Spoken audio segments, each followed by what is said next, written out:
Sahabat Salam, Selamat malam. selamat pagi, Tuhan memberkati. Amin.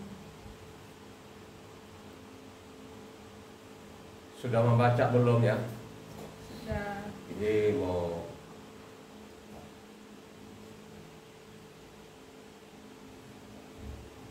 terakhir, belum terakhir, satu kali lagi sahabat akan datang meninggalkan tahun 2022 untuk masuk tahun 2023.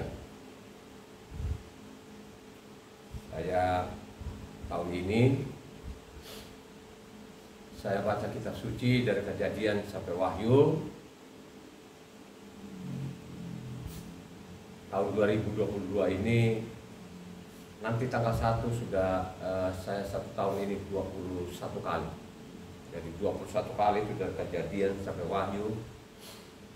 Memang tidak ada kegiatan saya selama 2022 ini, jadi saya baca setiap hari selama satu tahun. Nanti masuk lagi tahun 2023 1 sudah saya habiskan kitab suci ini, nanti akan 100 ke 67 kali. Jadi 100 ke 67 kali selama 22 tahun. Jadi tahun ini saya 21 kali dari Kejadian sampai Wahyu. Kenapa saya angkat ini? Supaya saudara-saudara itu terpacu, supaya saudara-saudara itu termotivasi, supaya saudara-saudara itu punya semangat untuk membaca kitab suci ini. Dengan engkau membaca kitab suci ini, kau memiliki iman yang benar, kau memiliki Tuhan yang benar, tidak ikut. Kali pagi ini ajaran bersama-sama ambil dari 1 Raja-Raja 17 ayat 1 sampai ke 24. Sekali lagi tolong dicatat, 1 Raja-Raja 17 ayatnya 1 sampai ke 24. Silakan satu orang membaca. Lalu berkatalah Elia orang Tisbe dari Tisbe Gilead kepada Ahab, demi Tuhan yang hidup, Tuhan Israel yang kulayani, sesungguhnya tidak ada embun atau hujan pada tahun-tahun ini, kecuali kalau kukatakan. Kemudian datanglah firman Yahweh kepadanya, pergilah dari sini, berjalanlah ke timur dan bersembunyilah di tepi sungai Kerit di sebelah timur sungai Yordan. Engkau dapat minum dari sungai itu, dan burung-burung gagak telah kuperintahkan untuk memberi makan engkau di sana. Lalu ia pergi dan dia melakukan seperti firman Yahweh. Ia pergi dan diam di tepi sungai Kerit di sebelah timur sungai Yordan. Pada waktu pagi dan petang, burung-burung gagak membawa roti dan daging kepadanya, dan ia minum dari sungai itu. Tapi sesudah beberapa waktu sungai itu menjadi kering, sebab hujan tiada turun di negeri itu. Maka datanglah firman Yahweh kepada Elia, bersiaplah, pergi ke Sarfat yang termasuk wilayah Sidon, dan diamlah di sana. Ketahuilah, aku telah memerintahkan seorang janda untuk memberi engkau makan. Sesudah itu ia bersiap, lalu pergi ke Sarfat. Setelah ia sampai ke pintu gerbang kota itu, tampaklah di sana seorang janda sedang mengumpulkan kayu api. Ia berseru kepada perempuan itu, katanya, cobalah ambil bagiku sedikit air dalam kendi supaya aku minum. Kemudian perempuan itu pergi mengambilnya. Ia berseru lagi, cobalah ambil juga bagiku sepotong roti. Perempuan itu menjawab, demi Yahweh Tuhanmu yang hidup, sesungguhnya tidak ada roti padaku sedikit pun, kecuali segenggam tepung dalam tempayan dan sedikit minyak dalam buli-buli. Dan sekarang aku sedang mengumpulkan 2-3 potong kayu api. Kemudian aku mau pulang dan mengolahnya bagiku dan bagi anakku. Dan setelah kami memakannya, maka kami akan mati. Tapi Elia berkata kepadanya, janganlah takut, pulanglah, buatlah seperti yang kau katakan. Tetapi buatlah lebih dahulu bagiku sepotong roti bundar kecil daripadanya, dan bawalah kepadaku. Kemudian barulah kau buat bagimu dan bagi anakmu. Sebab beginilah firman Yahweh Tuhan Israel, tepung dalam tempayan itu tidak akan habis, dan minyak dalam buli-buli itu pun tidak akan berkurang sampai pada waktu Yahweh memberi hujan ke atas muka bumi. Lalu pergilah perempuan itu dan berbuat seperti yang dikatakan Elia. Maka perempuan itu dan dia dan serta anak perempuan itu mendapat makan beberapa waktu lamanya. Tepung dalam tempayan itu tidak habis, dan minyak dalam buli-buli itu tidak berkurang, seperti firman Yahweh yang diucapkannya dengan perantaraan Elia. Sesudah itu, anak dari perempuan pemilik rumah itu jatuh sakit, dan sakitnya itu sangat keras sampai tidak ada nafasnya lagi. Kata perempuan itu kepada Elia, apakah maksudmu yang datang kemari, ya Tuhan? Singgahkah engkau kepadaku untuk mengingatkan kesalahanku, untuk menyebabkan anakku mati? Kata Elia kepadanya, berikanlah anakmu itu kepadaku. Dia mengambilnya dari pangkuan perempuan itu dan membawanya naik ke atas kamarnya di atas dan membaringkan anak itu di tempat tidurnya. Sesudah itu ia berseru kepada Yahweh. Katanya, ya Yahweh Tuanku, apakah engkau menimpakan kemalangan ini atas janda ini juga, yang menerima aku sebagai penumpang dengan membunuh anaknya? Lalu ia menunjukkan badannya ke di atas anak itu 3 kali dan berseru kepada Yahweh, katanya, ya Yahweh Tuanku, pulangkanlah kiranya nyawa anak ini ke dalam tubuhnya. Yahweh mendengarkan permintaan Elia itu, dan nyawa anak itu pulang ke dalam tubuhnya, sehingga ia hidup kembali. Elia mengambil anak itu, ia membawanya turun dari kamar atas dalam rumah dan memberikannya kepada ibunya. Kata Elia, ini anakmu, ia sudah hidup. Kemudian kata perempuan itu kepada Elia, sekarang aku tahu bahwa engkau abdi Tuhan, dan firman Yahweh yang kau ucapkan itu adalah benar. Kalau kita belajar satu Raja-Raja 17 dengan lengkap ini sangat jelas loh saudara. Kan zaman itu ada kelaparan yang luar biasa. Ada kelaparan yang luar biasa saudara. Ini daerah namanya utara. Jadi kerajaan Israel utara. Ada kelaparan yang luar biasa. Sampai-sampai sungai-sungai sudah kering kerotak saudara. Gak ada air lagi. Kenapa seperti itu? Apakah namanya Tuhan Yahweh itu tidak bertanggung jawab? Ya. Kenapa sampai separah itu?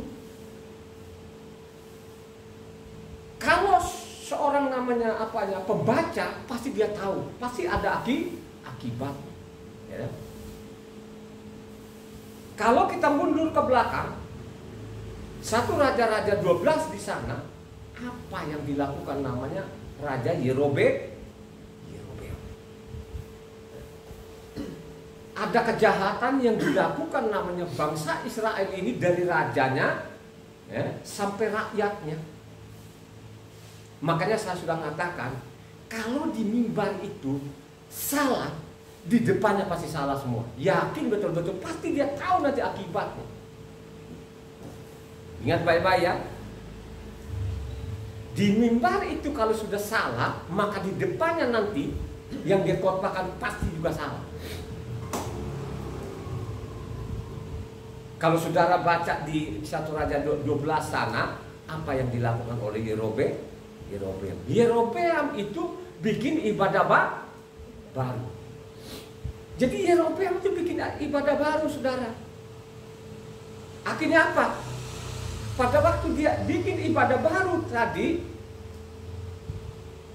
itu mulai bermasalah. Ya. Akhirnya apa? Tuhan itu lepas tangan. Lepas tangan kepada namanya kerajaan utara. Coba satu orang baca. 1 Raja-Raja 14 ayatnya 16 yang kencang. Ia akan lepas tangan terhadap orang Israel oleh karena dosa-dosa yang telah dilakukan Yerobeam dan yang mengakibatkan orang Israel. Akhirnya Tuhan itu lepas tangan oleh dosa-dosanya Yerobeam. Dosa apa yang dilakukan Yerobeam? Dia bikin namanya ibadah baru saudara. Coba sudah kita belajar loh ini kebenaran ini. Ya.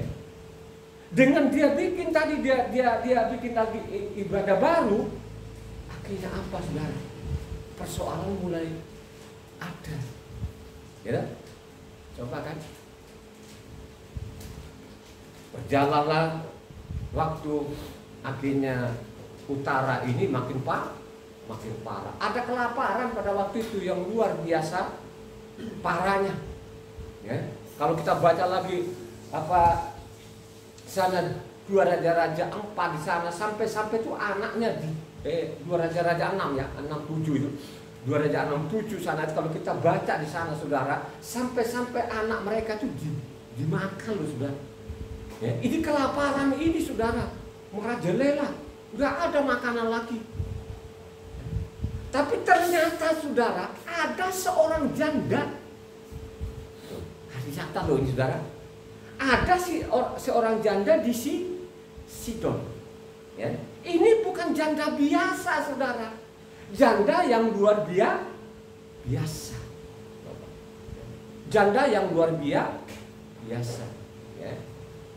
Pada waktu namanya sungai Kerit sudah kering, ya, sudah tidak ada minuman lagi. Akhirnya Tuhan itu mengutus namanya Elia supaya ketemu namanya janda di Sarpat, saudara. Jadi janda di Sarpat ini, ya, bukan namanya orang Israel, saudara. Makanya catat ini, saudara. Ya. Dari saya membaca namanya seorang janda ini yang pakai rok ini, wah, saya benar-benar makin saya semangat untuk saya baca kitab suci. Ya. Dari saya membaca namanya janda ini, wih, saudara, saya lebih semangat. Makanya saya mengatakan ini, tahun ini 2022 itu, nanti terakhir saya itu 21 kali loh saudara, saya baca dari Kejadian sampai Wahyu. 21 kali. Coba bayangkan saja saudara ini. Kalau saudara ini hanya 1 kali setahun, berarti nanti saudara 21 tahun. Baru 21 kali. Coba saudara, saya 1 tahun 21 kali. Ya. Saya tidak akan mau kalah namanya perempuan ini. Kenapa saya mengatakan itu? Karena zaman itu tidak ada lagi yang mengenal tuh. Ya, tidak ada lagi saudara. Ya. Oleh perbuatan yang namanya Yerobeam. Coba kan, apa yang dilakukan Yerobeam itu? Ya. Yerobeam itu bikin ibadah baru, mengusir siapa? Imam saudara ya. Kalau saudara baca ya 1-2 Tawarik 11 ayatnya 13-16, coba baca 2 Tawarik 11 13-16 yang keras. Para imam dan orang Lewi di seluruh Israel datang menggabungkan diri dengan dia, dan ayat berapa? 13 sampai 16. Para imam dan orang Lewi di seluruh Israel datang menggabungkan diri dengan dia dari daerah-daerah kediaman mereka. Sebab orang Lewi meninggalkan tanah penggembalaan dan milik mereka, lalu pergi ke Yehuda dan Yerusalem, oleh karena Yerobeam dan anak-anaknya melarang mereka untuk memegang jabatan imam Yahweh, dan mengangkat bagi dirinya imam-imam untuk bukit-bukit pengorbanan, untuk jin-jin, dan untuk anak-anak lembu jantan yang dibuatnya. Dari segenap suku Israel yang datang ke Yerusalem mengikuti orang-orang Lewi itu, yakni orang yang telah membulatkan hatinya untuk mencari Yahweh Tuhan Israel, dan mereka datang untuk mempersembahkan korban kepada Yahweh Tuhan nenek moyang mereka.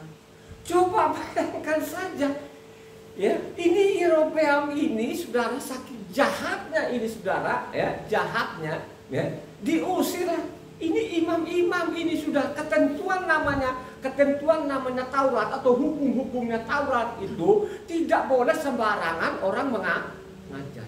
Ya. Coba kan? Ya. Jadi dari keturunan Lewi saja saudara, ya, yang bakar korban, yang pengajar itu semua dari Lewi saudara. Ya. Coba. Ini perbuatan jahatnya oleh Yerobeam ini saudara. Ya. Akhirnya apa saudara? Mereka benar-benar menerima hukuman yang berat saudara. Gak ada makan.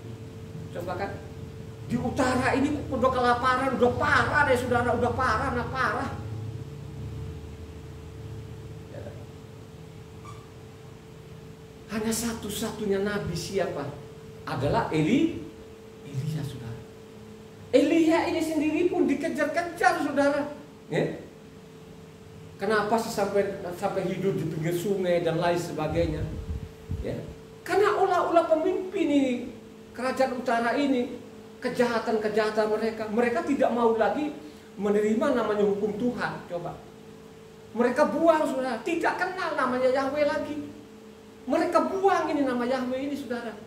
Kalau saudara itu baca lengkap, habis saudara nanti baca namanya 17, baca di 1 Raja-Raja 18-nya, saudara. Gitu? Baru saudara nanti sadar di situ bahwa di utara itu benar-benar jahat betul-betul. Ya? Sampai-sampai tidak ada orang lagi yang berseru kepada nama Yahweh. Tidak ada lagi yang mau namanya mengikuti hukum-hukumnya Tuhan ini. Ya? Makanya dia bilangin, pergilah ke Sidon, ke Sarepta, kepada janda, saudara. Bayangkan saja namanya Elia ini hanya muridnya hanya 2 orang, ya? Janda dengan anaknya, saudara. Pergilah di sana. Tapi ada yang luar biasa, janda ini. Kalau saudara baca tadi itu, pada waktu dia datang di sana tempat janda ini, Elia itu minta air. Dia minta air. Pada waktu dia minta air, dia kasih air nggak? Dikasih air. Nah, permintaan kedua kalinya dia minta roti. Apa jawabannya? Janda ini? Tidak ada roti. Demi, ada kata di situ, demi Yahweh Tuhanmu yang hidup, tidak ada roh. Coba ayat berapa? 20 ya? Coba tadi ayat 20 ya. Demi Yahweh Tuhanmu yang hidup, tidak ada roh. Coba baca. Ayat berapa? Tadi gitu loh namanya. Ayat 12. Iya betul, ayat 12. Coba baca ayat 12. Perempuan itu menjawab, demi Yahweh Tuhanmu yang hidup, sesungguhnya tidak ada roti padaku sedikit pun, kecuali segenggam tepung dalam tempayan dan sedikit minyak dalam guli-guli. Coba saudara, ini seorang perempuan yang bukan orang Israel, dia mengatakan demi Tuhan Yahwehmu yang tidak ada roti. Hanya ada namanya apa? Tepung segenggam ini saja pun saya makan dengan anak saya, ya. Habis itu sudah mati. Coba saudara, ini seorang janda bukan orang Israel, ya. Demi Tuhanmu yang hidup.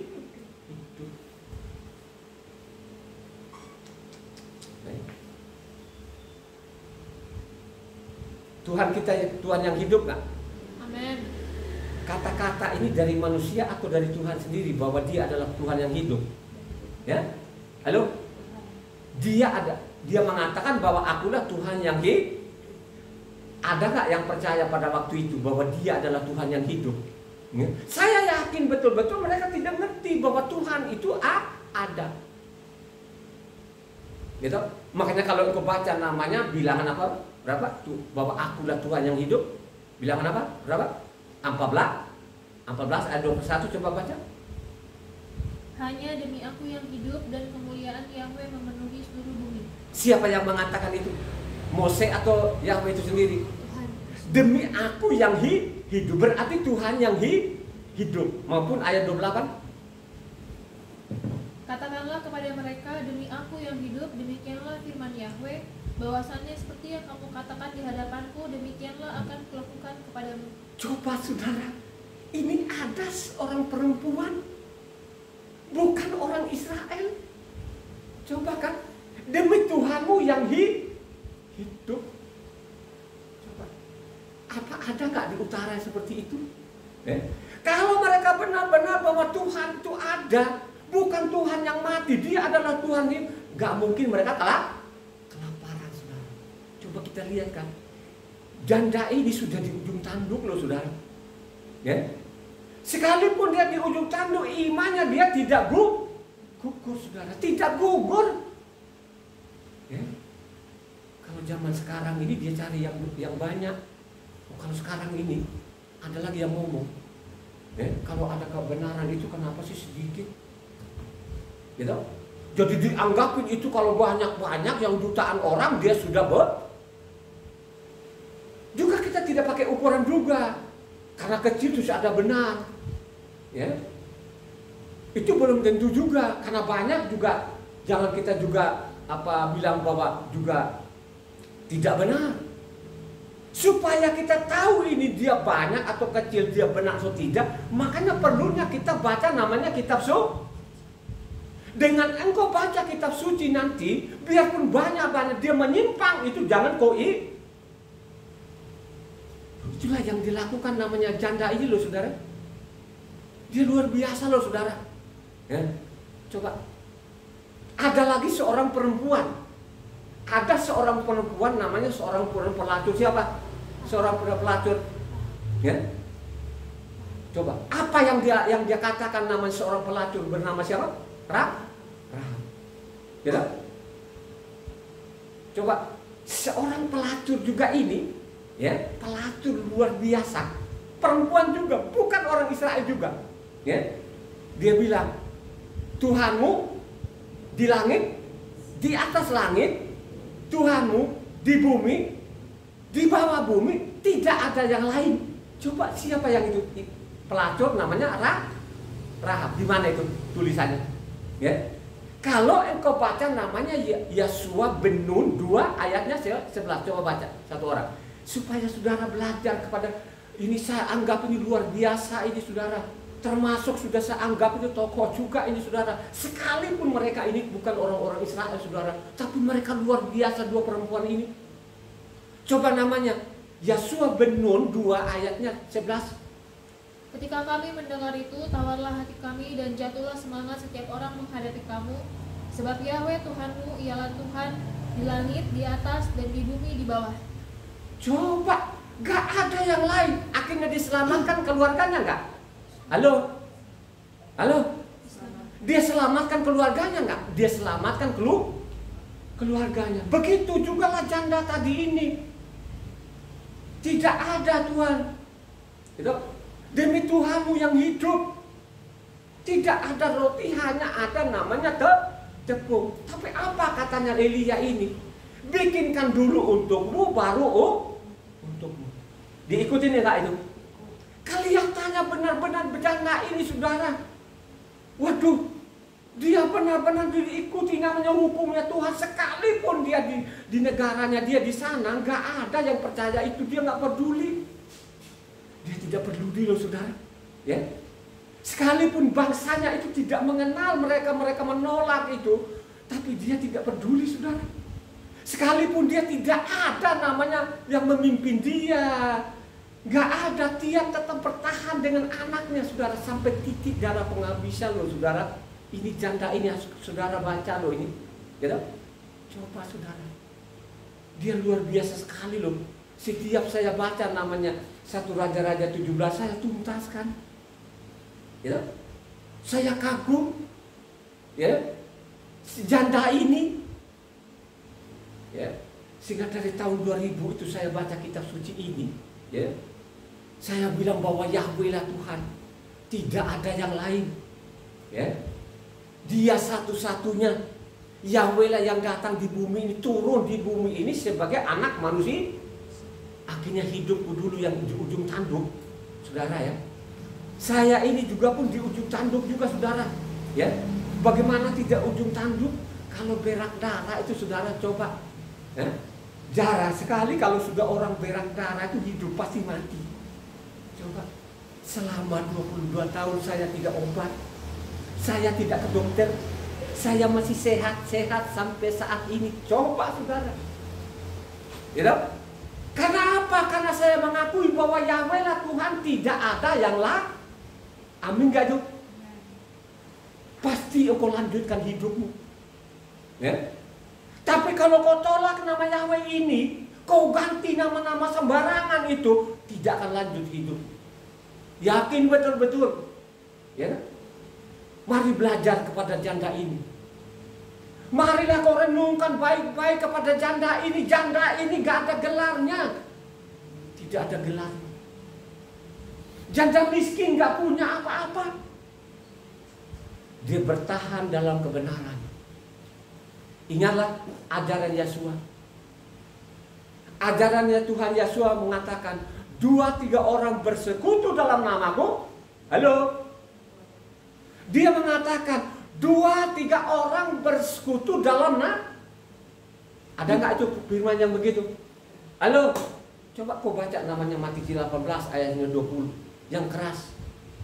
Ya, yang keras loh ini, supaya kalian ini jangan tergiur dengan banyaknya orang itu. Ya. Jangan tergiur loh saudara, dengan banyaknya orang yang miliaran-miliaran, jangan tergiur. Marilah kau tekun ini seperti yang dilakukan seorang janda ini. Ya. Baca dong. Sebab di mana 2 atau 3 orang berkumpul dalam namaku, di situ aku ada di tengah-tengah mereka. Bagaimana katanya? Sebab di mana 2 atau 3 orang berkumpul di dalam namaku, di situ aku ada di tengah-tengah mereka. Kalau kau bersekutu, tidak kau kenal yang kau sembah itu, berarti kau sia-sia. Bersekutu dalam 2-3 orang bersekutu dalam namaku, makanya Tuhan ada. Coba saudara, ya. Itu ajaran Tuhan, ya kan? Coba bayangkan aja utara itu miliaran nggak? Jutaan orang nggak? Halo? Ya? Di utara itu ada namanya 10 suku saudara. Ada 9 suku saudara. Di utara itu ada 9 suku. Sebenarnya mereka itu 10 suku, tapi Benyamin itu tarik diri bergabung ke Yahuda saudara. Kenapa Benyamin itu dia bergabung kayak? Karena ada perjanjian, ada Raja Daud dengan Yonatan anaknya Raja Saul. Tidak boleh kita berpisah. Jadi di selatan itu ada 2 suku, suku Yahuda dan suku Benyamin. Di utara itu ada namanya 9 suku. Coba saudara, jutaan orang. Tidak ada lagi yang mengenal Yahweh. Coba tidak ada lagi. Kenapa saya mengatakan tidak ada lagi yang mengenal Tuhan di sana, mereka tinggalkan buku? Kalau engkau baca namanya 1 Raja-Raja 18 ayat 22. Coba. 1 Raja-Raja 18 ayat 22. Lalu Elia berkata kepada rakyat itu, hanya aku seorang diri yang tinggal sebagai nabi Yahweh, padahal nabi-nabi Baal itu ada 450 orang banyaknya. Coba saudara, kata Elia ini tidak ada lagi tinggal aku sendiri. Tinggal aku sendiri. Gak ada lagi. Coba. Di utara itu banyak nabi palsu nggak? Imam-imam palsu banyak nggak? Justru yang begitulah yang menyimpang. Akhirnya sampai saat ini saudara rusak. Jangan mengatakan saudara, zaman kita sekarang itu baik, lebih rusak lagi ini saudara. Orang yang tidak baca kitab suci itu, ya, dia patokannya dia Pak Pendetanya. Karena Pak Pendetanya katanya sekolahnya ke luar negeri. Coba saudara. Dia tidak pernah mau namanya baca kitab suci ini. Coba, ya. Kenapa mereka ini begitu parahnya? Karena ada kejahatannya. Jadi kejahatannya mereka dari generasi ke generasi saudara. Coba zaman Mose itu, waktu Mose menuntun, karena setiap hari kan mereka makan. Mereka makan nggak setiap hari? Mereka makan setiap hari saudara. Tapi apa yang terjadi di sana mengatakan bahwa mereka itu sudah muak namanya apa?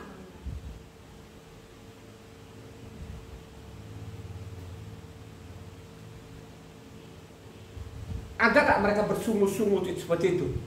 Bahwa kami sudah muak ini namanya mana ini. Akibat dari perkataan itu, akhirnya apa? Ya, benar kan? Tambah lagi Yerobeam ini, dia melakukan kejahatan, dia bikin ibadah baru, dia tinggalkan namanya hukum Tuhan. Taurat itu dia buang, dia tidak mengenal Yahweh lagi. Apa yang terjadi? Parah kan? Kada makan. Ini kalau engkau baca namanya Bilangan 21 ayat 5. Coba. Bilangan 21 ayat 5. Lalu mereka berkata-kata melawan Tuhan dan Mose, "Mengapa kamu memimpin kami keluar dari Misraim, supaya kami mati di padang gurun ini? Sebab di sini tidak ada roti dan tidak ada air, dan akan makanan hambar ini kami telah muak." Saudara, apalagi? Kalau saya seorang pembaca, saya bisa geleng-geleng kepala, saudara. Bayangkan saja, tidak ada roti dan tidak ada apalah ini kan mana tiap hari dipungut. Mereka bilang kami sudah itu kejahatan enggak? Kejahatan enggak? Kejahatan, saudara. Itulah akibatnya. Begitu juga zaman sekarang ini, saudara. Jangan berpikir-pikir zaman sekarang ini makin baik, ini manusianya. Perintah Tuhan itu mereka tinggalkan. Sekarang zaman ini, sekarang yang miliaran orang ditinggalkan hukum Tuhan enggak? Halo? Mereka tinggalkan hukum Tuhan ini. Akhirnya apa yang terjadi di kolong langit sekarang ini? Bencana demi bencana, malapetaka demi malapetaka, saudara. Coba saudara renungkan ini. Makanya sudah saya baca ulang-ulang namanya. Ini janda ini, gitu? Juga namanya Rahab ini. Akhirnya Rahab itu menurunkan namanya Mesias, saudara. Itu nenek buyutnya namanya siapa? Daud, saudara.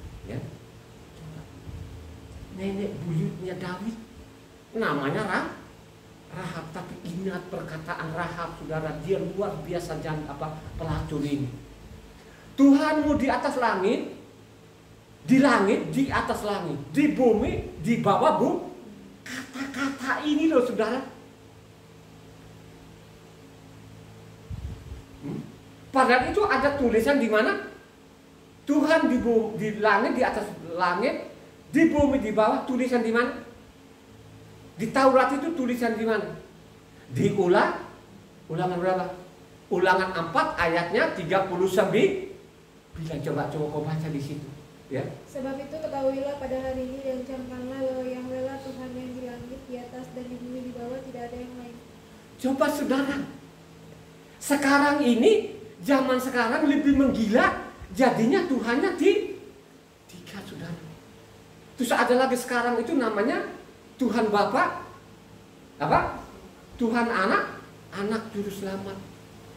Coba kan konyol-konyol yang begini ini ajaran benar enggak ini? Jangan kau ikuti. Marilah kau yang dikasih teladan tadi janda ini, kau pelajari, kau renungkan. Kalau kau renungkan itu pasti kau selamat. Tapi kalau kau abaikan ini apa yang dikatakan tadi namanya janda ini, pasti kau mati. Mati aja. Zaman itu banyak nggak orang-orang di utara mati kelaparan? Banyak mati kelaparan. Nggak ada makan lagi, air nggak ada. Sampai namanya piaraan ternak-ternak mereka mati karena sudah tidak ada air, saudara. Apakah pada waktu mengalami seperti itu mereka sadar nggak? Halo? Padahal tadi kalau kau baca tadi namanya 1 Raja-Raja 18 tadi itu ayat 22 tadi kata Ilya, aku sendiri nabi itu Tuhan, kamu ini banyak katanya. Coba kan? Artinya Elia ini kan sudah berusaha bahwa Yahweh lah itu Tuhan, tidak ada yang lain. Tapi tetap saja mereka tetap membabi buta. Akhirnya apa? Ayo deh kita adu aja deh. Coba deh yang kamu andalkan bahwa itu nama Tuhan juga, coba deh kita panggil sekarang. Kita panggil. Kamu panggil itu nama Baalmu, nama Aserahmu, saya panggil nama ya. Coba kau baca namanya dari 23 tadi, ya, kok supaya lengkap ini 23 sampai 39 yang cepat. Ya. Namun baiklah diberikan kepada kami 2 ekor lembu jantan, biarlah mereka memiliki seekor lembu, memotong-motongnya menaruhnya di atas kayu api, tetapi mereka tidak boleh menaruh api. Aku pun akan mengolah lembu yang seekor lagi, meletakkannya ke atas kayu api dan juga tidak akan menaruh api. Kemudian biarlah kamu memanggil nama ilahmu dan aku pun akan memanggil nama Yahweh. Maka ilah yang menjawab dengan api, dialah Tuhan. Seluruh rakyat menyahut, katanya, baiklah demikian. Kemudian Elia berkata kepada nabi-nabi mereka seekor lembu dan olahlah itu dahulu, karena kamu ini banyak. Sesudah itu panggillah nama ilahmu, tetapi kamu tidak boleh menaruh api. Mereka mengambil lembu yang diberikan kepada mereka, mengolahnya dan memanggil nama Baal dari pagi sampai tengah hari. Katanya, ya Baal, jawablah kami. Tetapi tidak ada suara, tidak ada yang menjawab. Sementara itu mereka berjingkat-jingkat di sekeliling mesbah yang dibuat mereka itu. Pada waktu tengah hari, Elia mulai mengejek mereka. Katanya, panggillah lebih keras, bukankah dia ilah? Mungkin ia merenung, mungkin ada urusannya, mungkin ia berpergian, barangkali ia tidur dan belum terjaga. Maka mereka memanggil lebih keras serta menoreh-noreh dirinya dengan pedang dan tombak seperti kebiasaan mereka, sehingga darah bercucuran dari tubuh mereka. Sesudah lewat tengah hari, mereka kerasukan sampai waktu mempersembahkan korban petang, tetapi tidak ada suara, tidak ada yang menjawab, tidak ada tanda perhatian. Kata Elia kepada seluruh rakyat itu, datanglah dekat kepadaku. Maka mendekatlah seluruh rakyat itu kepadanya, lalu ia memperbaiki mesbah Yahweh yang telah diruntuhkan itu. Kemudian Elia mengambil 12 batu menurut jumlah suku keturunan Yakob. Kepada Yakob ini telah datang firman Yahweh, engkau akan bernama Israel. Ia mendirikan batu-batu itu menjadi mesbah demi nama Yahweh dan membuat suatu parit sekeliling mesbah itu yang dapat memuat 2 sukat benih. Ia menyusun kayu api, memotong lembu itu dan menaruh potong-potongannya di atas kayu api itu. Sesudah itu ia berkata, penuhilah 4 guyung dengan air dan tuangkanlah ke atas korban bakaran dan ke atas kayu api itu. Kemudian katanya, buatlah begitu untuk kedua kalinya, dan mereka berbuat begitu untuk kedua kalinya. Kemudian katanya, buatlah begitu untuk ketiga kalinya, dan mereka berbuat begitu untuk ketiga kalinya. Sehingga air mengalir sekeliling mesbah itu, bahkan parit itu pun penuh dengan air. Kemudian pada waktu mempersembahkan korban petang, tampillah Nabi Elia dan berkata, ya Yahweh, Tuhan Abraham, Yitsak, dan Israel, pada hari ini biarlah diketahui orang bahwa engkaulah Tuhan di tengah-tengah Israel, dan bahwa aku ini hambamu, dan bahwa atas firman-Mu lah aku melakukan segala perkara ini. Jawablah aku, ya Yahweh, jawablah aku, supaya bangsa ini mengetahui bahwa engkaulah Tuhan, ya Yahweh, dan engkaulah yang membuat hati mereka tobat kembali. Lalu turunlah api Yahweh menyambar habis korban bakaran, kayu api, batu, dan kayu itu, bahkan air yang di dalam parit itu habis dijelatnya.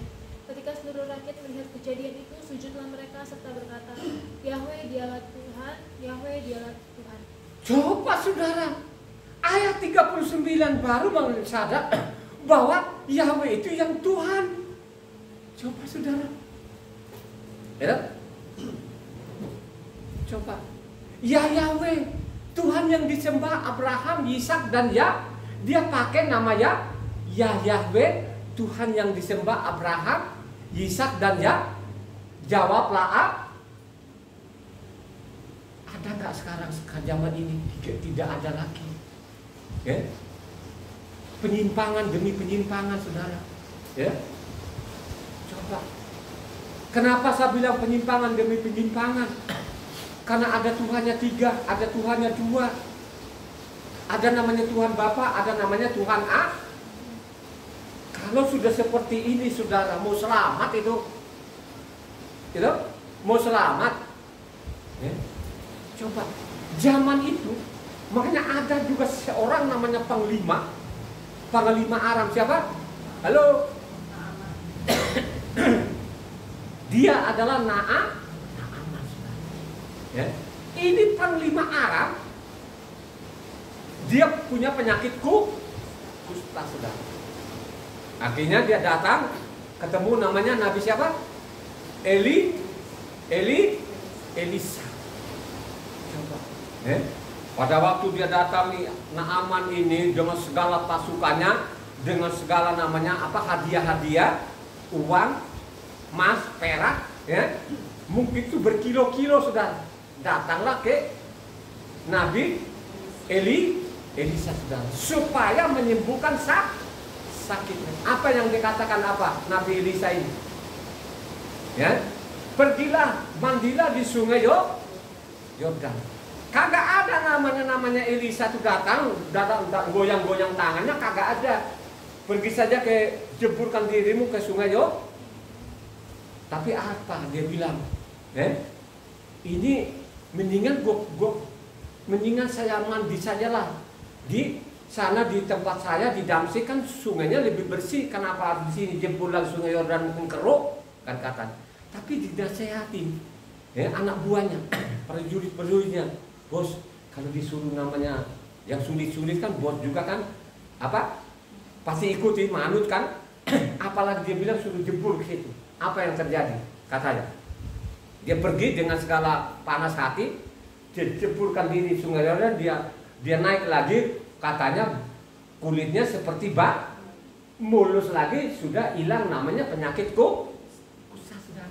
Ya, penyakit kusta. Gitu? Akhirnya apa? Pada waktu dia pulang, apa dia katakan? Baru saya sadar bahwa seluruh bumi ini, seluruh kolong langit itu tidak ada Tuhan, yang ada Tuhannya di Israel. Benar gak tuh?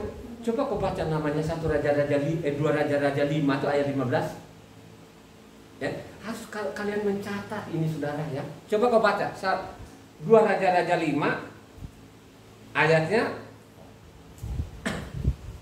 Bukankah Abana dan Parpar, sungai-sungai Damsyik lebih baik dari segala sungai di Israel? Bukankah aku dapat mandi di sana dan menjadi tahir? Kemudian berpalinglah ia dan pergi dengan panas hati. Kamu baca apa ayat berapa? 12. Ayat 15 dong tante. Kemudian kembalilah ia dengan seluruh pasukannya kepada abdi Tuhan itu. Setelah sampai, tampillah ia ke depan Elisa dan berkata, sekarang aku tahu bahwa di seluruh bumi tidak ada Tuhan kecuali di Israel. Karena itu terimalah kiranya suatu pemberian dari hamba-Mu ini. Coba, dia mengatakan baru saya sadar sekali, ternyata ini yang gue sembah tiap hari itu bukan tuh hanya ada di Israel. Coba ini pengliman. Akhirnya apa? Zaman Yesua itu dicatat oleh namanya Luka dari mulut namanya Tuhan Yesua.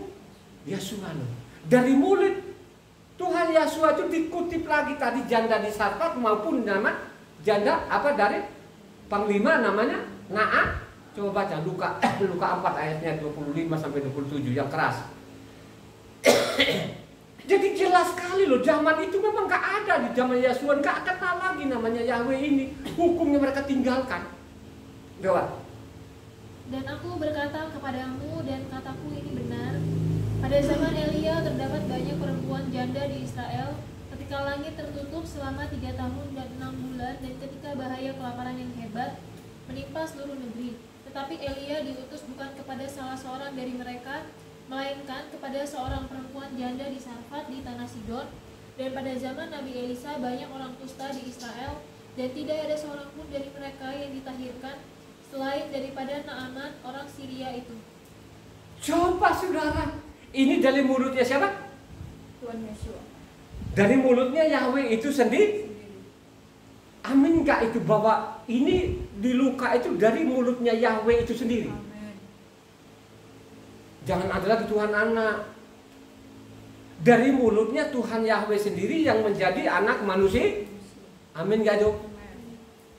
Coba saudara, dikutip lagi. Ya. Apakah dulu tidak ada janda di situ namanya utara? Kan banyak janda kan? Tapi tidak diutus kepada janda yang utara. Kenapa tidak diutus kepada janda yang namanya orang Israel itu seutara? Kenapa? Karena mereka tidak mereka meninggalkan hukum Tuhan dan tidak mengenal nama ya. Coba saudara, apa imbalannya tadi itu coba? Naaman, dia sadar. Pada waktu dia keluar dari sungai, dia benar-benar sadar. Coba, dia benar-benar mengakui di situ. Coba, ya, bahwa benar-benar di seluruh dunia yang disembah bangsa-bangsa itu bukan tuh. Ini pengakuannya seorang namanya Panglima. Catatlah baik-baik ini. Ya. Kalau ada sekarang ini, ajaran-ajaran ini, ajaran-ajaran penyesat-penyesat ini, bahwa dia agama-agama ini sama saja, hanya jalannya yang berbeda, Tuhannya sama. Coba sekarang itu seperti itu, saudara.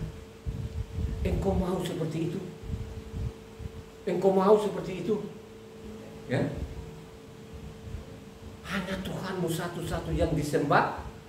Dia adalah Yahweh itu yang disembah Abraham, Ishak dan Yakub. Dia adalah Tuhan yang bermaklum, bukan dia zat. Ini harus betul-betul kau pegang. Kalau engkau tidak pegang ini, kau mati, saudara. Mati aja. Saya mau beritahu kau, marilah kau belajar ini. Kalau kau tidak belajar ini rugi, ya know? Jangan berpikir-pikir sekarang, waduh mungkin saya ini jemaahnya sedikit. Mari belajarlah kepada janda ini.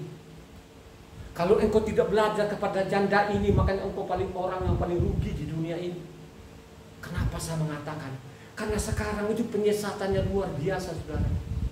Bukankah mereka itu sekolah ke luar negeri, kan balik nanti ke luar negeri, mestikan mereka berkata benar.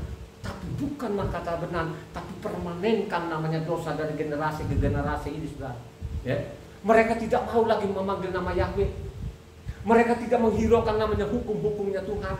Mereka bikin hukumnya sendiri. Lebih suka namanya perintah manusia, perintah nenek-nenek moyangnya ini, yang dari generasi ke generasi sampai saat ini mereka lebih suka itu, saudara. Apakah engkau mau itu? Halo? Apakah kau mau itu? Marilah kau belajar kitab suci. Mari kau rendahkan hatimu ini. Jangan kau ikut-ikutan. Jangan kau tergiur dengan gelarnya. Siapa yang berkata benar lagi sekarang ini? Semua pada menyimpang.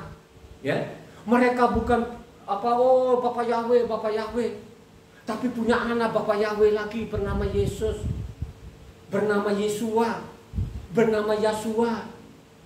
Coba kalau kau seperti itu, kau selamat itu, ya dong? Kalau engkau selamat itu hanya Tuhanmu saja bernama Yahweh. Dialah di langit, di atas langit, dan di bumi, di bawah bumi. Tidak ada yang lain. Pasti kau selamat itu.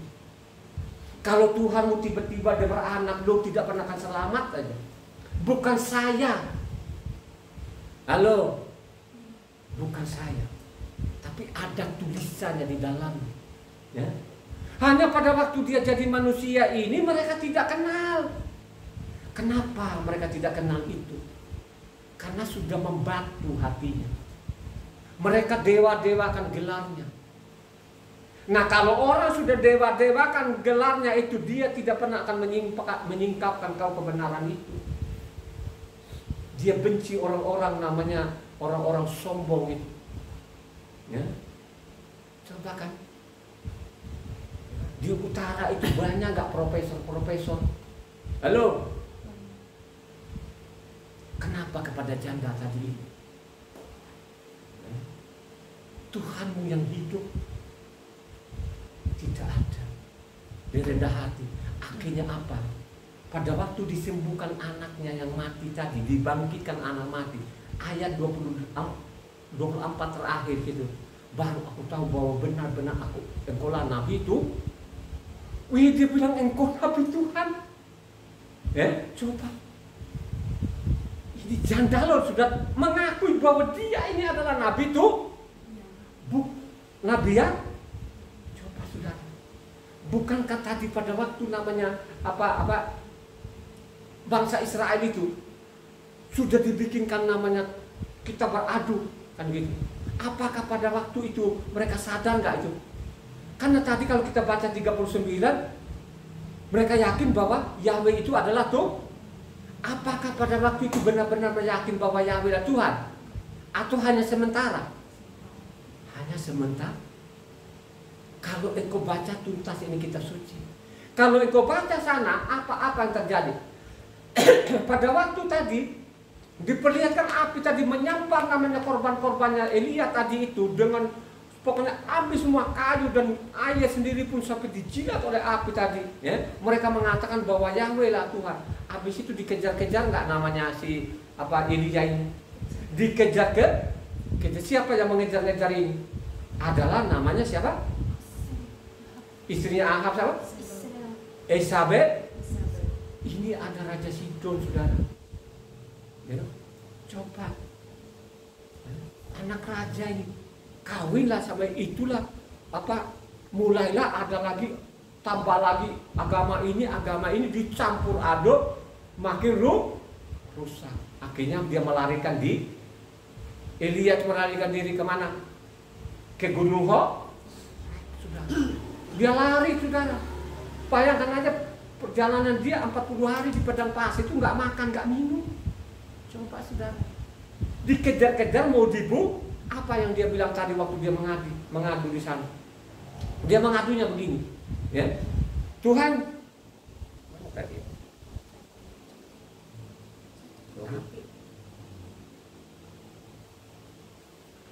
apa yang dikatakan? Tuhan, saya dikejar-kejar, tidak ada, tinggal aku sendiri. Apa jawabannya situ kalau ayatnya 18 kalau nggak salah, coba baca. 19 1 Raja-Raja 19 ayat 18. 17 atau 18? Tetapi aku akan meninggalkan 7.000 orang Israel, yakni semua orang yang tidak sujud menyembah Baal dan yang mulutnya tidak mencium dia. Pulanglah engkau, ada 7.000 yang sasi. 7.000 ini ada kelompok-kelompok nggak itu? Mereka berkelompok nggak? Tidak. Ya? Kalau mereka berkelompok pasti namanya Elia pasti tak.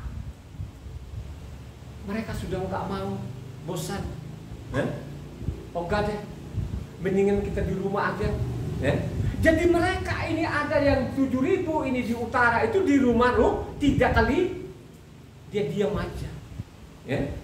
Dia tidak ikut-ikutan. Coba kan?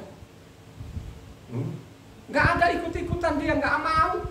Ada perayaan ini, perayaan itu, dia nggak mau. Dia diam aja di rumah. Mungkin dia diam dengan keluarganya, mereka hanya baca-baca di rumah. Saya yakin seperti itu, saudara. Ya? Mereka tidak tergiur.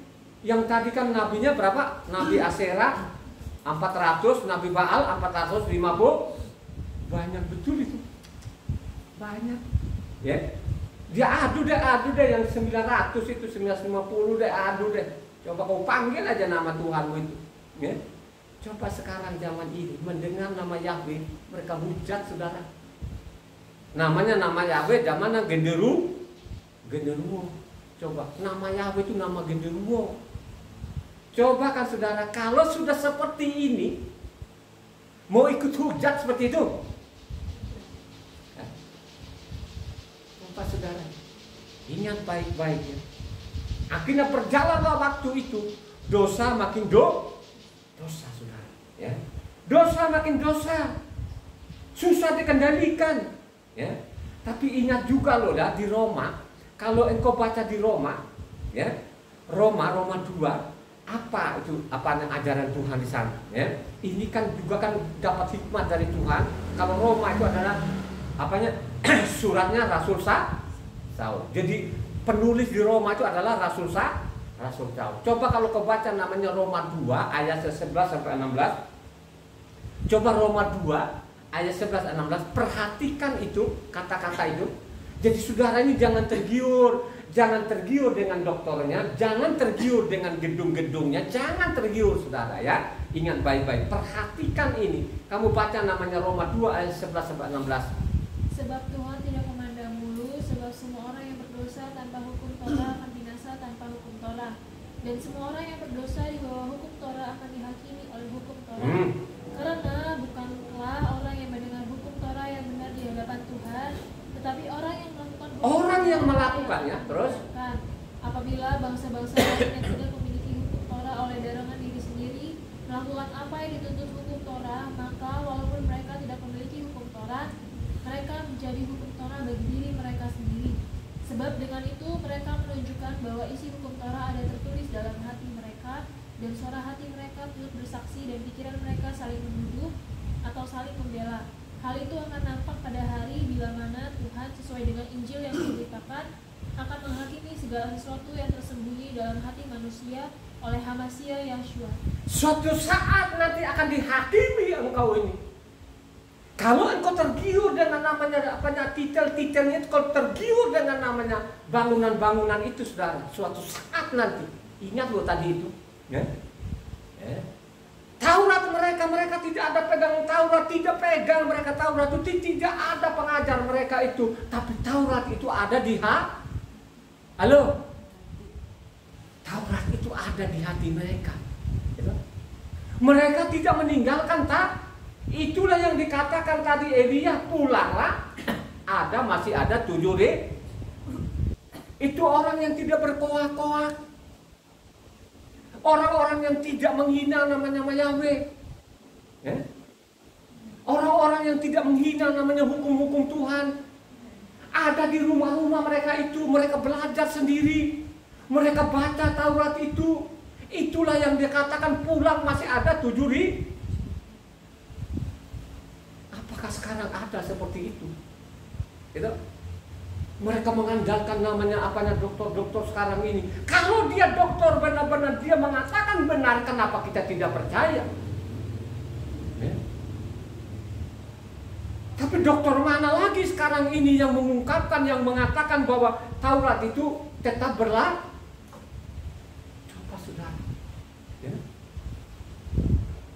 Ada hukumnya Tuhan mereka tinggalkan, ya. Makanya sebentar lagi besok itu ada hari Natal, saudara. Coba, yang merayakan Natal itu miliaran orang nggak?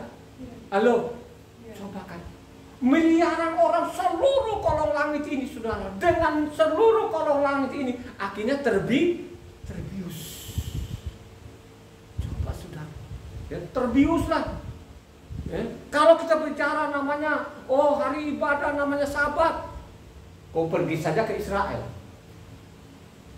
Kalau kita bilang itu hari rayanya adalah namanya Pondok Daun, kau pergi saja ke Israel sana. Ya. Makanya saya berulang-ulang kali, kalau mereka mengerti namanya Matitia 5 ayat 17-20 ini, gak mungkin serusak begini. Coba kan, apakah ada yang mengerti seperti itu? Tidak ada sampai sekarang ini. Ya, ya. Pendeta itu tidak menyelamatkan engkau, ya, yang menyelamatkan engkau kalau engkau punya kemauan untuk kau baca kitab suci. Dengan engkau baca, kau pelan-pelan, kau ikuti namanya apa yang tertulis di dalamnya, kau yang diperintahkan di dalam kau pasti kau selamat. Amin gak? Marilah kau ikuti teladan apa namanya janda ini, ya. Loh, janda ini diberikan teladan loh sama kita ini. Kalau engkau tidak respon ini, lo orang paling rugi di dunia. Ini perempuan loh, saudara. Makanya saya bilang tadi itu ada 2 perempuan ini yang luar biasa. Seorang namanya pelacur, dia selamatkan keluar, dan karena itu Tuhan yang di langit, di atas langit, di bumi, di bawah bumi. Dia adalah Yahweh, itu tidak ada yang lain yang bisa menyelamatkan manusia. Akhirnya apa? Dengan sempurna itu menyelamatkan keluarganya Rahab ini, saudara. Ya? Coba saudara, kalau kita urut-urut itu, akhirnya dari namanya apa? Rahab itu sampai namanya lahirlah Yesus. Itu jalur dari Rahab. Baca saja kalau kau baca namanya itu apanya Matitia 1 sana kan jelas itu. Ada kata Rahab. Ingat baik-baik saudara, ya. Kalau dokter sekarang dia nggak mau peduli, kalau kita bilang dia bikin sendiri rancangan otaknya sendiri, itu yang terjadi sampai saat ini, ya. Coba kamu perjalanan waktu, ya. Kerusakan demi kerusakan, kerusakan demi kerusakan sampai detik ini. Kalau kita baca di Maliaki, ya, ini kan diangkat di Maliaki 2. Coba kalau kamu angkat Maliaki 2, ya, ayatnya 2 sampai Maliaki 2 ayatnya 4 sampai 7. Coba baca. Maliaki 2 ayatnya, ini kita ambil saja Maliaki 2 ayatnya 4-7. Maka kamu akan sadar bahwa mengirimkan perintah ini kepadamu supaya perjanjianku dengan Lewi tetap dipegang, firman Yahweh semesta alam. Perjanjianku dengan dia pada satu pihak ialah kehidupan dan sejahtera, dan itu kuberikan kepadanya pada pihak lain ketakutan, dan ia takut kepadaku dan gentar terhadap namaku. Pengajaran yang benar ada dalam mulutnya, dan kecurangan tidak terdapat pada bibirnya. Dalam damai sejahtera dan kejujuran ia mengikuti aku, dan banyak orang dibuatnya berbalik daripada kesalahan. Sebab bibir seorang imam memelihara pengetahuan, dan orang mencari pengajaran dari mulutnya, sebab dialah utusan Yahweh semesta. Coba kan diatur sedemikian rupa dulu, ya, supaya itu orang-orang Lewi itu imam-imam mengajarkan yang benar saudara. Ya. Coba kan, pada waktu bikin anak sapi pertama, ya zaman Mose itu saudara, orang Lewi tidak ikut saudara. Yang memaksa masa ini, ya, penyimpangan ini itu dari suku Lawi. Tapi berjalanlah waktu. Lewi juga terseret. Baca 89 kan. Maliaki 2. Tetapi kamu ini menyimpang dari jalan, kamu membuat banyak orang tergelincir dengan perkataanmu, kamu merusakkan perjanjian dengan Lewi, firman Yahweh semesta alam.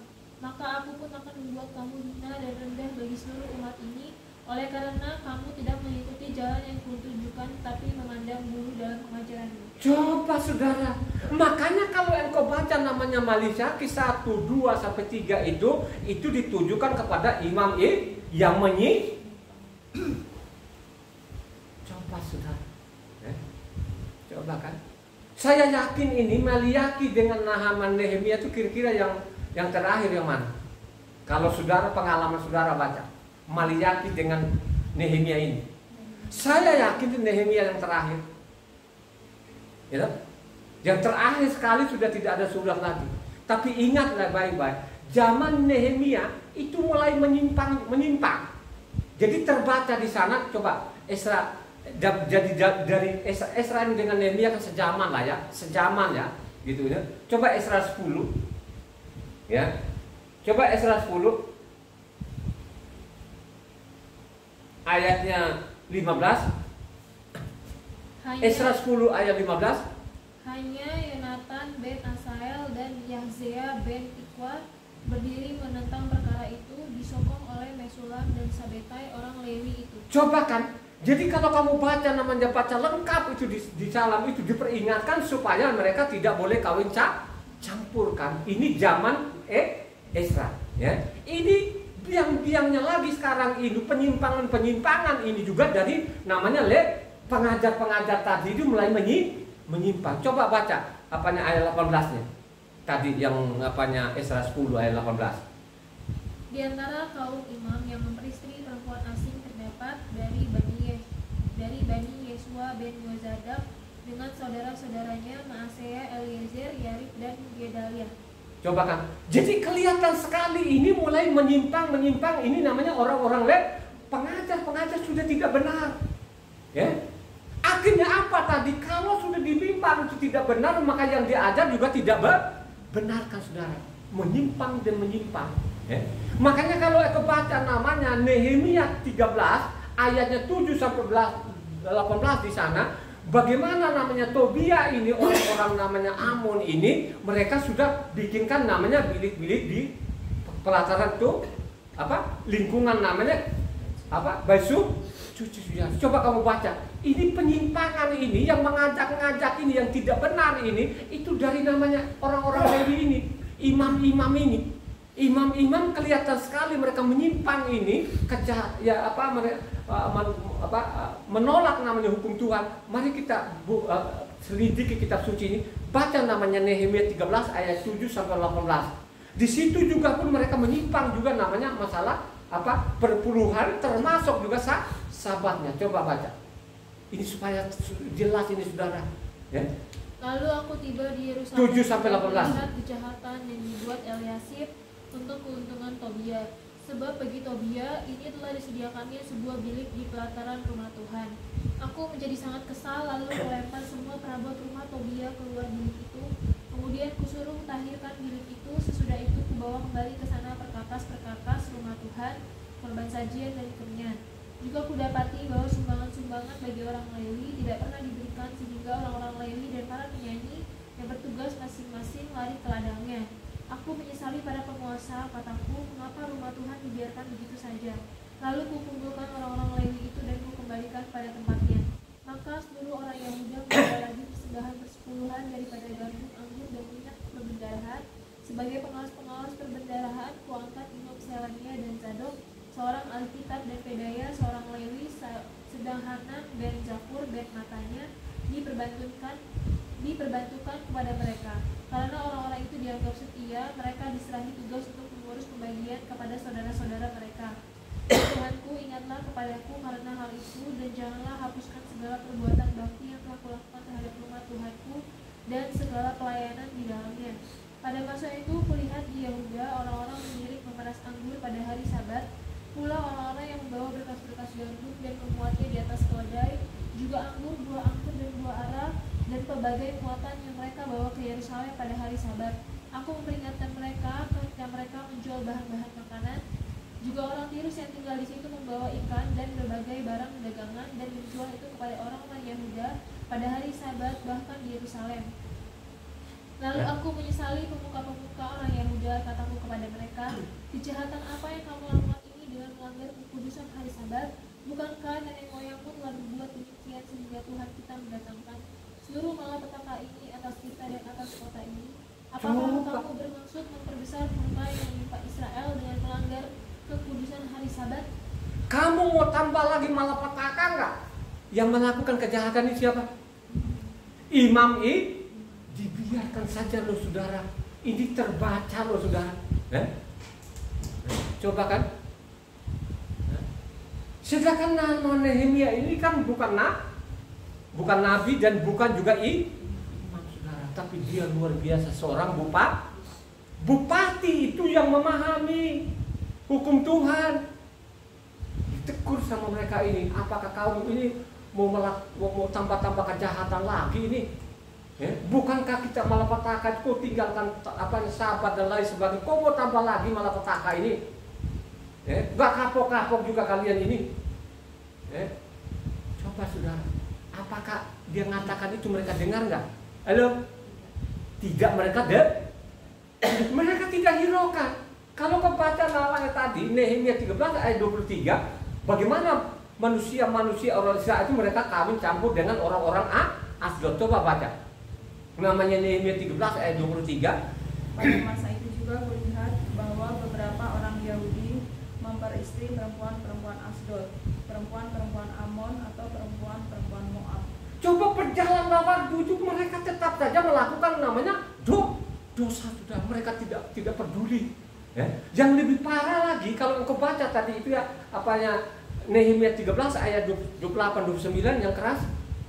Coba yang parah, ini udah parah benar-benar, ini ya parah ini, makanya sampai zaman Yosua loh ya, itu kelihatan makin parah dan makin parah itu. Coba baca, karena imam-imam dari keluarga imam besar loh ini yang ngawur-ngawur ini. Coba baca ayat 28-29. Seorang dari anak-anak Yoyada bin Eliasib, imam besar itu adalah menantu Sanbalat orang Horoni itu. Oleh sebab itu kuusir dia daripadaku. Ya Tuhanku, ingatlah bagaimana mereka mencemarkan jabatan imam serta perjanjian mengenai para imam dan orang-orang Lewi. Coba saudara, kan terbaca kejahatan mereka ini tarik sampai ke namanya Yosua. Jadi zaman sampai Yosua ini kan dosa itu makin menjadi sampai mereka bunuh namanya Yosua. Kenapa sampai mereka membunuh? Karena mereka tidak mengenal Yahweh lah. Hukumnya mereka tinggalkan. Mereka tinggalkan hukum Tuhan kan? Tidak ada lagi yang melakukan namanya hukumnya tuh. Terbacalah di situ namanya Yohanan 7 ayat 19. Coba Yohanan 7 ayat 19. Bukankah Mose yang telah memberikan hukum Taurat kepadamu, namun tidak seorang pun di antara kamu yang melakukan hukum Taurat itu? Mengapa kamu berusaha membunuh aku? Coba kan tidak ada lagi satu orang pun sekarang yang melakukan namanya hukumnya tuh. Itu kejahatan enggak? Yang dilakukan orang-orang asing sekarang ini, orang Kristen, benar enggak? Salah. Menyimpang dalam namanya hukumnya tuh. Coba kalau sudah seperti itu lo mau selamat, ya? Marilah kau teladanin apa yang dilakukan namanya seorang janda ini saudara.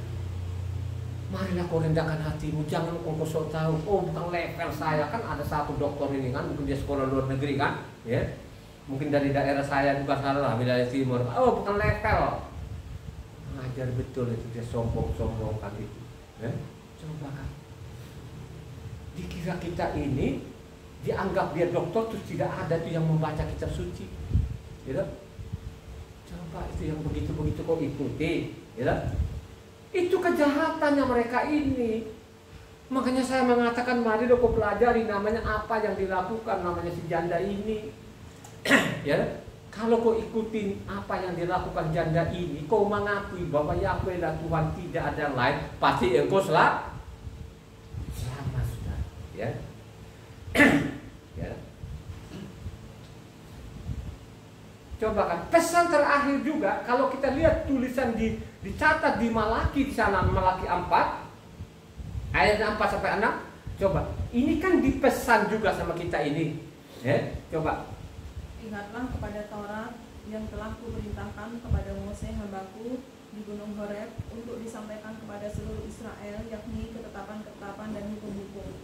Sesungguhnya aku akan mengutus Nabi Elia kepadamu menjelang datangnya hari Yahweh yang besar dan dahsyat itu.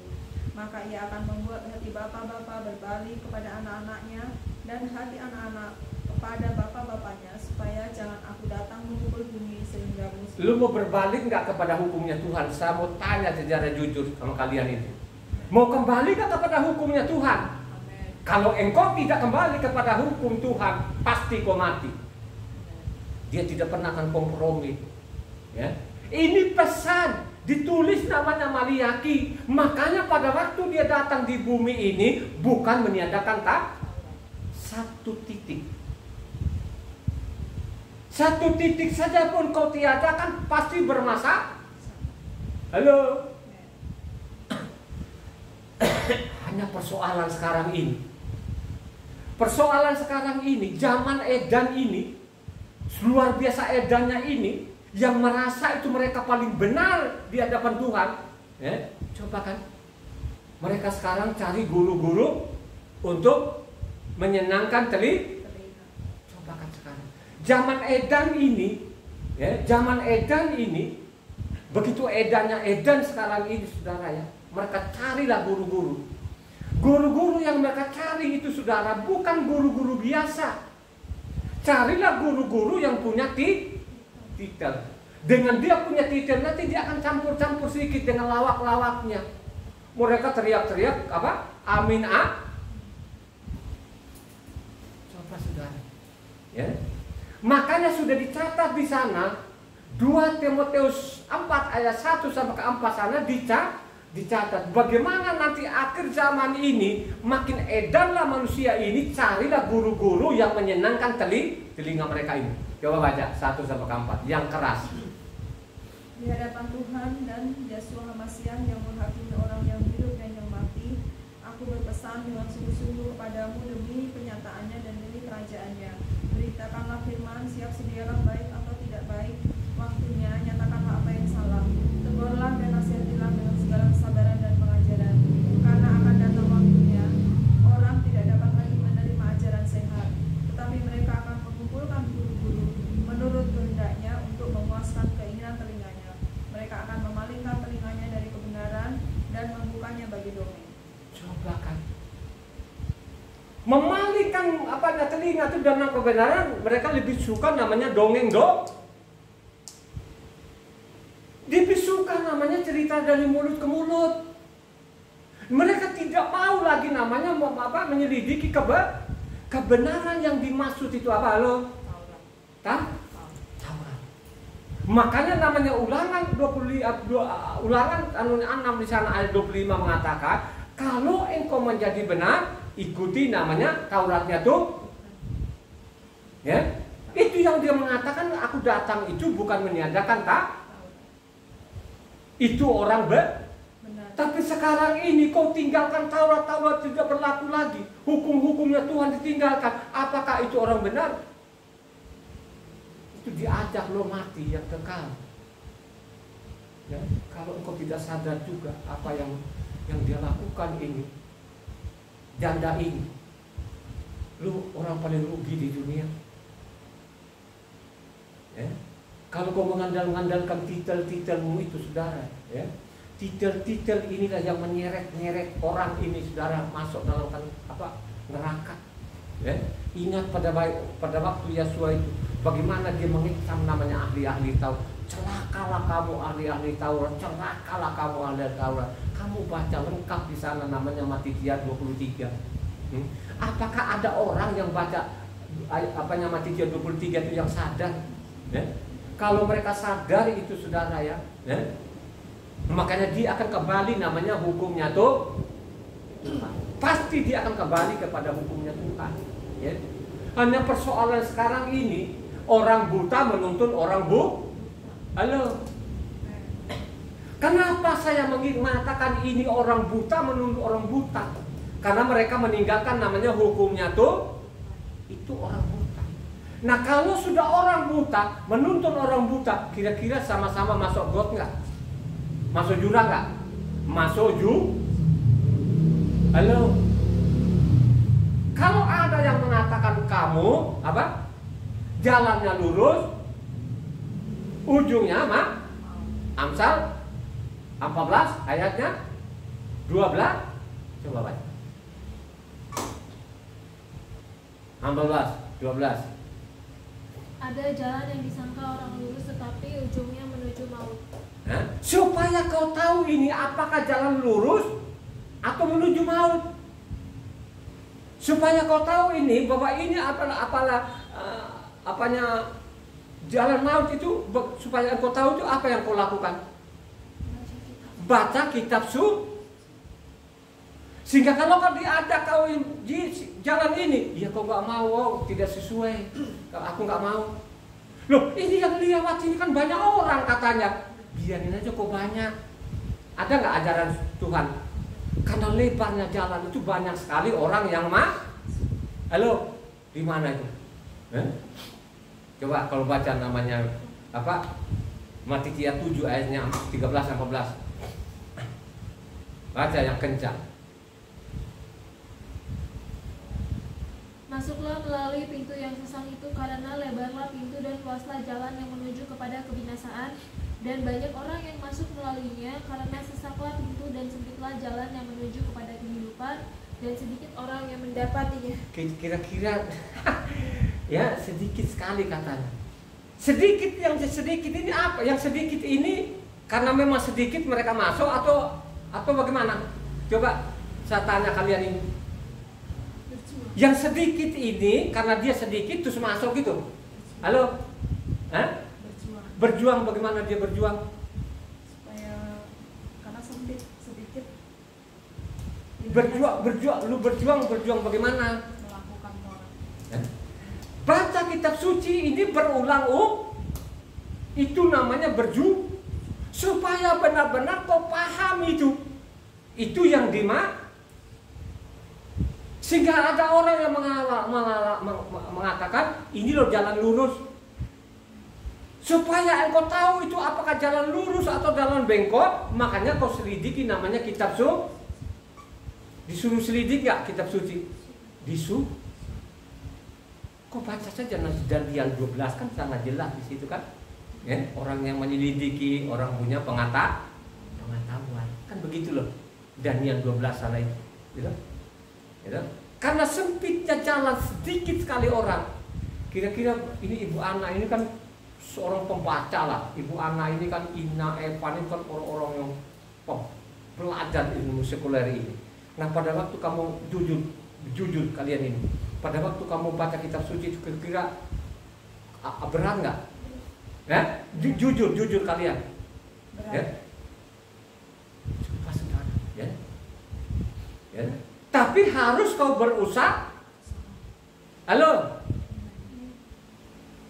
Pasti kau masuk dalam kerajaan Tuhan. Ya? Orang buta menuntun orang Coba baca tadi orang buta menuntun orang buta. Matitia 15 ayat 14. Coba. Biarkanlah mereka orang buta yang menuntun orang buta. Jika orang buta menuntun orang buta, pasti keduanya jatuh ke dalam lubang. Coba ditulis juga Luka 6 ayatnya 39. Coba sudah. Kenapa dia mengatakan buta? Coba Luka 6 ayat 39. Yesua mengatakan pula suatu perumpamaan kepada mereka, dapatkah orang buta menuntun orang buta? Bukankah keduanya akan jatuh ke dalam lubang? Jatuh. Ya? Makanya seorang imam di dalam rumah tangga itu dia harus jadi bukan imam mengaku-ngaku saya imam. dia harus membekali dirinya dengan namanya kebenaran tuh, supaya dia memperoleh kebenaran apanya Tuhan. Seorang imam itu harus namanya membaca kitab suci. Dengan dia membaca kitab suci tadi, dia ikuti perintah tuh, ajarkan kepada keluarganya. Itu yang ditulis namanya apa? Sana 1 Timotius coba 1 Timotius 3 1 sampai berapa tuh? 3. Coba 1 Timotius 3 ayat 1 sampai 3. Yang kencang. Benarlah perkataan ini, orang yang menghendaki jabatan penilik jemaat menginginkan pekerjaan yang indah. Karena itu penilik jemaat haruslah seorang yang tidak bercacat, suami dari satu istri, dapat menahan diri, bijaksana, sopan, suka memberi tumpangan, dan cakap mengajar orang.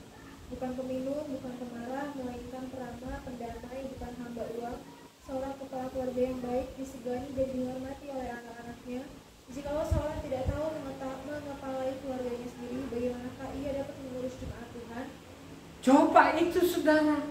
Kalau engkau ini tidak bisa ngemalai keluargamu, bagaimana lu mengemalain namanya jemaat saudara? Ya? Jangan berambisi, wah nanti pengikut saya jutaan orang, harus ada gedung dulu baru buat selamat. Tidak ada ajaran seperti itu. Karena apa yang mereka bangun namanya zaman namanya Raja Salomo itu kan bangun gedung yang begitu tapi di dalamnya tidak ada kebenaran. Akhirnya namanya yang dibangun Salomo sampai saat ini tidak ada batu lagi di atas batu yang lain. Itu sudah dinubuatkan zaman namanya Yesus. Halo. Jadi jangan loh saudara ya, dipimpin orang buta, akhirnya dua-duanya nanti masuk jurang. Ya. Jadi Tuhan itu dia memperhatikan orang-orang benar. Ya, Tuhan itu dia memperhatikan orang benar mana saja yang ada di kolonglah, yang ikuti namanya hukumnya Tuhan, itu yang dia baca namanya Mazmur 34.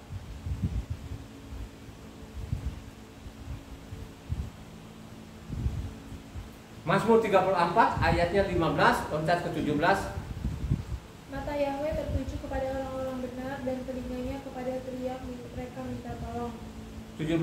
Apabila orang-orang benar itu berseru-seru, maka Yahweh mendengar dan melepaskan mereka dari segala kesesakan.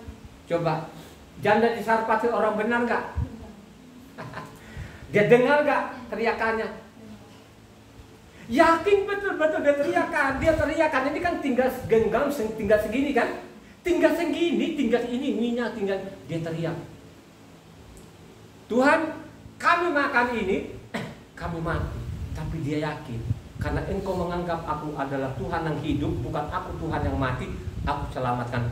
Benar nggak? Halo? Ya? Orang benar. Makanya dia bilangnya, Matitia 5 ayat 20 mengatakan apa? Kalau kamu tidak lebih benar dari ini, mereka kamu nggak masuk. Coba baca namanya Matitia 5 ayatnya 20. Yang keras. Maka aku berkata kepadamu, jika hidup keagamaanmu tidak lebih benar daripada hidup keagamaan ahli-ahli dan orang-orang Farisi, sesungguhnya kamu tidak akan masuk dalam kerajaan surga. Coba kau dipatok di situ. Kau tidak lebih benar ini, ahli-ahli Taurat ini, kamu nggak masuk. Benar dengan pintar kira-kira sama nggak? Ini orang-orang sekolah ini, sama nggak? Tidak sama sudah. Ya.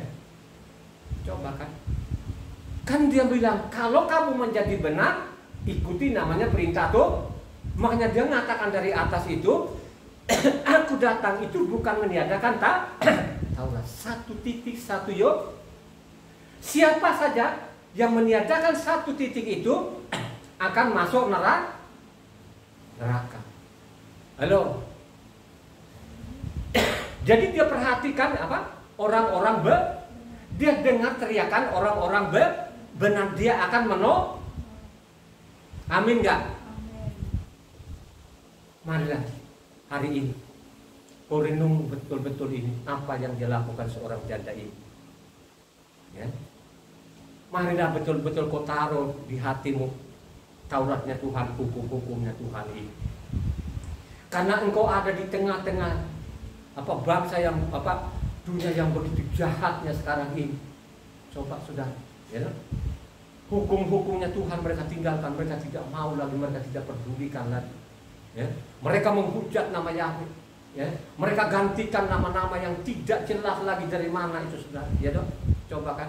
Makanya mereka bilang ada perjanjian baru kan gitu kan. Coba semua diperbarui, nama Tuhan diperbarui, nama-nama orang yang sudah mati seenaknya saja mereka tuh ganti nama saudara. Tidak merasa berdoa, tidak merasa bersalah saudara. Makanya saya mengatakan tadi itu,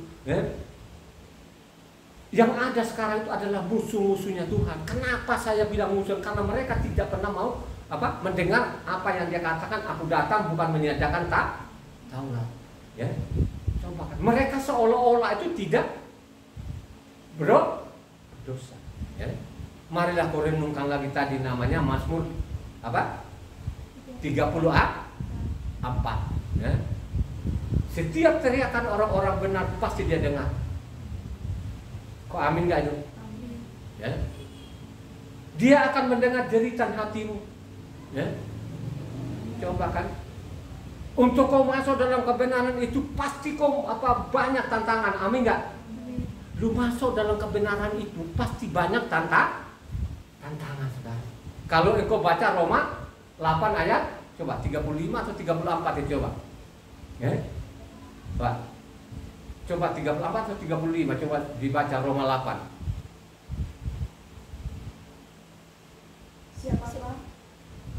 Siapakah yang akan memisahkan kita dari kasih Mesias? Ayat berapa itu?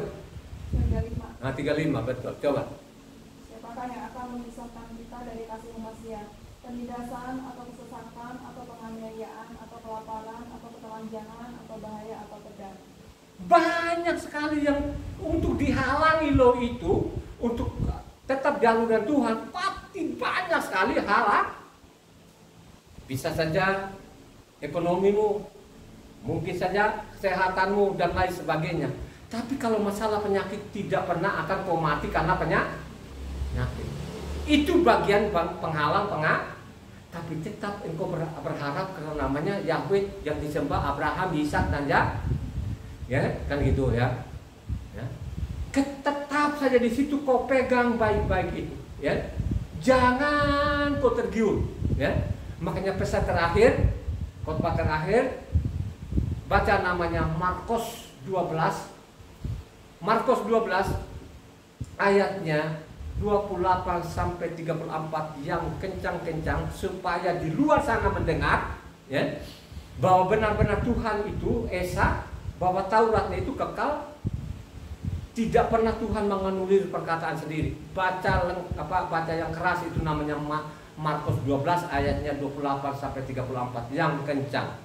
Lalu seorang ahli Taurat yang mendengar Yeshua dan orang-orang Saduki bersalah jawab dan tahu bahwa Yeshua memberi jawab yang tepat kepada orang-orang itu, datang kepadanya dan bertanya, hukum manakah yang paling utama? Jawab Yeshua, hukum yang terutama ialah dengarlah hai orang Israel, Yahweh Tuhan kita, Yahweh itu Esa.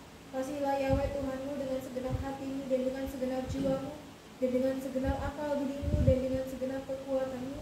Dan hukum yang kedua ialah kasihilah sesamamu manusia seperti dirimu sendiri.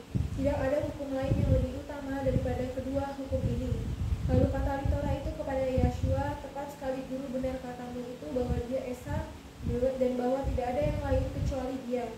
Memang mengasihi dia dengan segenap hati dan dengan segenap pengertian dan dengan segenap kekuatan dan juga mengasihi sesama manusia seperti diri sendiri adalah jauh lebih utama daripada semua korban bakaran dan korban sembelihan. Yeshua melihat bagaimana bijaksananya jawab orang itu dan ia berkata kepadanya, engkau tidak jauh dari kerajaan Tuhan, dan seorang pun tidak berani lagi menanyakan sesuatu kepada Yeshua. Itulah yang dipegang gak janda itu. Halo? Dipegang gak janda itu? Dia pegang mati-mati. Sekalipun dikucilkan, diolok-olok, tapi dia tetap namanya Tuhannya Tuhannya yang hukum-hukumnya tuh dia tapi dia taruh dalam Kira-kira janda itu ada kita tahu lah tidak yang dia pegang, ayo, ya? Tidak ada yang dia pegang, tapi dia tukik di dalam hatinya. Artinya apa? Dia lama. Ya, masuk surga kan dia. Wih, luar biasa di atas, saudara. Seorang Sidon, ya, daripada namanya sekolah titelnya berderet-deret, dia bilang celakalah kamu ahli-ahli pembuat kejahatan. Coba kan kalau enak nggak dibilangin nanti, hai kamu ahli-ahli Taurat pembuat kejahatan, enak nggak gitu? Kagak ya. Jadi sekali lagi penutup, marilah kurenungkan apa yang dilakukan oleh namanya seorang janda di Sarepta.